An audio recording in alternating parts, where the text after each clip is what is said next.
Отстояли населенные пункты. 10 дней борьбы со стихией дали результат. Как итог, в конце той недели 2 крупных лесных пожара вблизи поселка Белая гора и села Кенкёль Абыйского района ликвидированы.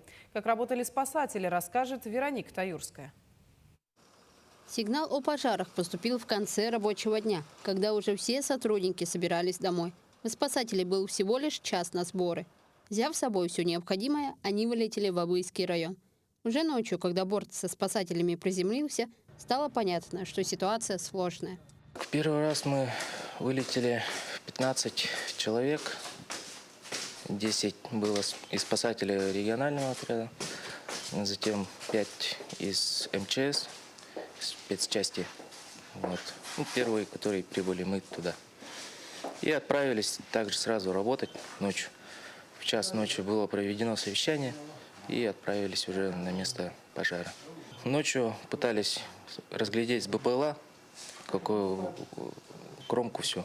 Но там не получалось из-за того, что было сырость, туман и сильная задымленность. Не было ветра. Основным способом для тушения лесных пожаров стал встречный пал. Как отметили спасатели, отжиг шел 2,5 километра. Ситуация может выйти из-под контроля, если меняется направление ветра. В основном встречный пал, когда у тебя идет верховой пожар, то только встречный пал, больше ничего не поможет. Ну и работала авиация МЧСская Ми-8 со сливным устройством. Она помогала. Получилось так, что ветер подул в нашу сторону, и все, у нас случился переброс пожара. И после этого уже начали нас уже самих эвакуировать.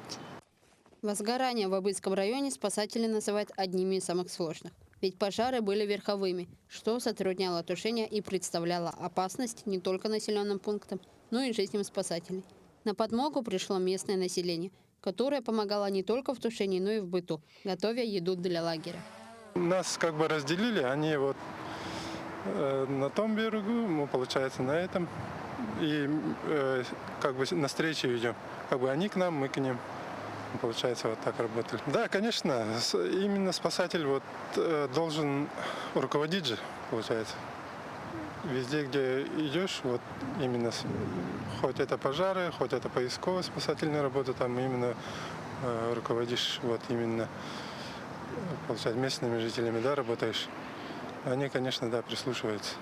Как признаются огнеборцы, их семьи привыкли к такой работе, но каждый раз боятся за своих родных. В данный момент группы спасателей продолжают тушить пожары в Алекминском и Верхневилюйском районах. Вероника Таюрская, Джоустан Иннокентьев, Якутск.